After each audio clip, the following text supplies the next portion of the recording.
Congratulations! You just hatched from an egg. You tore through that leathery, paper-thin shell, opened your eyes for the first time, and right now you're probably living through the most dangerous 60 seconds of your entire life. Because you're a lizard now, and nature didn't hand you a user manual when it put you in this body. Your parents? Long gone. The vast majority of lizard species have zero concept of parental care. They dropped the egg and never looked back. Right now, on a stage where some of the oldest and most efficient hunting machines on Earth live, you are completely alone, completely exposed, and completely edible. Good news? If you're lucky enough to be watching this video, you're probably a human sitting on a couch. Bad news. You're about to learn just how brutal a biological gamble it is to be born a reptile. Because being a lizard isn't just small and cute, it's waking up every single morning with a body that could, quite literally, be the thing that gets you killed. Welcome. Your survival clock just started.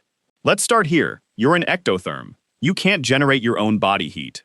Mammals have an internal engine that warms itself from within. You borrow energy from the outside, from the sun, from rocks, from warm soil. At first glance, this seems like a smart strategy. It saves energy, you need less food. But in practice, it means every single morning is the moment you're most vulnerable.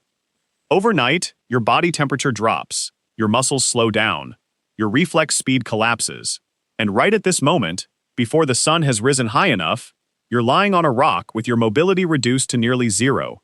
To a predator, that means easy breakfast. Scientifically, we can call this a thermal dependency window.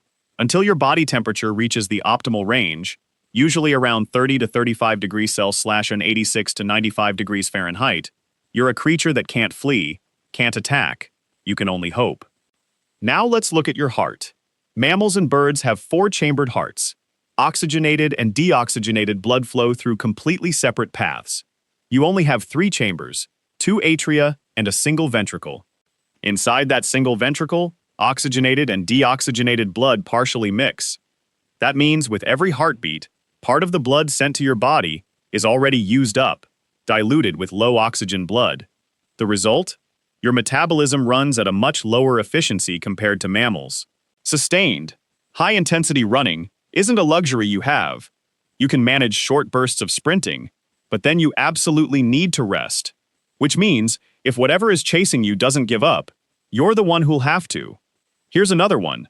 You struggle to breathe while running, because your reptilian body structure requires you to move by bending side to side, and that movement compresses one of your lungs with every single step.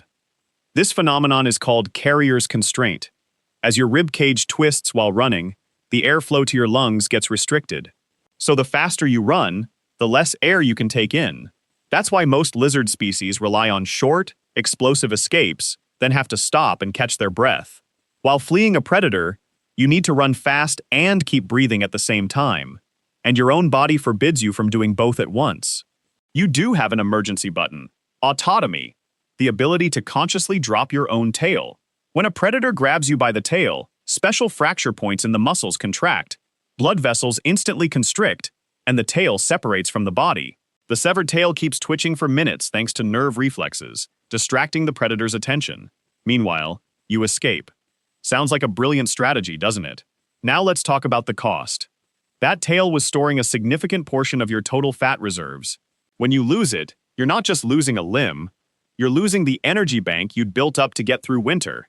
And even if the tail grows back, which takes months and burns an enormous amount of energy, the new tail is made of cartilage instead of bone. In other words, it's a weaker, shorter, and generally uglier version of the original. The tail is also central to balance, social status. It plays a role in mate selection in some species, and in some species, fat storage. Dropping it might keep you alive, but it instantly turns you into a crippled, weakened, lower status individual. That's why dropping your tail isn't an escape. It's a real bankruptcy in terms of energy, social standing, and physical capability. Now let's look at who's trying to eat you. Snakes, ectothermic like you, sharing your same thermal limitations, but usually bigger and far more patient. They can track your scent through the air with their tongues for hours. Birds of prey, hawks, falcons. A shadow falling from above barely gives you time to react at all. Bird eyesight far surpasses your own. Small mammals, foxes, some species of weasels, even certain rodents can opportunistically prey on you. And here's the bitterest part. Sometimes even larger members of your own species eat you. Cannibalism among lizards, especially during food shortages, is a fairly common survival strategy. So your threat list isn't limited to outside species. Even your own kind is a potential danger. Feeding isn't easy either. You hunt insects, spiders, sometimes small vertebrates, but every hunting attempt is an energy risk. Every prey you miss is a wasted energy investment. And remember, because of your low metabolism, recovering every calorie you spend takes far longer than it would for a mammal. When insect populations collapse during droughts, you're simultaneously thirsty and starving. Water loss happens much faster for a small-bodied reptile like you, because your surface area-to-volume ratio is large, meaning your body loses water at a rate disproportionate to your size. When winter arrives, a new problem begins: brumation.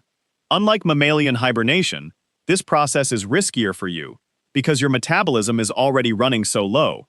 Since your body is almost entirely dependent on external temperature, if the crack you've taken shelter in isn't deep enough, or an unexpected frost hits, the real possibility of freezing to death exists. Some species have developed partial resistance to freezing by accumulating glucose or glycerol in their body fluids, acting like a kind of antifreeze. But even this isn't a guarantee. It just means you might not die, not you will definitely survive. So what have we learned from all this?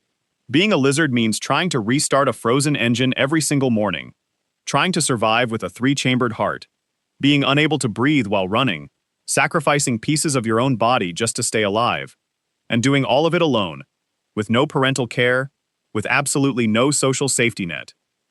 Right now, as you watch this video, you're probably sitting in a heated room, your 4-chambered heart working at a stable temperature, oxygen reaching your lungs without any issue, and no hawk is watching you from above. Nature isn't graceful, it isn't fair, and it is certainly not merciful. It just functions. And sometimes the cost of survival is a tail, a winter, or an entire life. Next time you see a lizard basking in the sun, give it a little respect. It's quietly winning a battle every single day that you can't even imagine.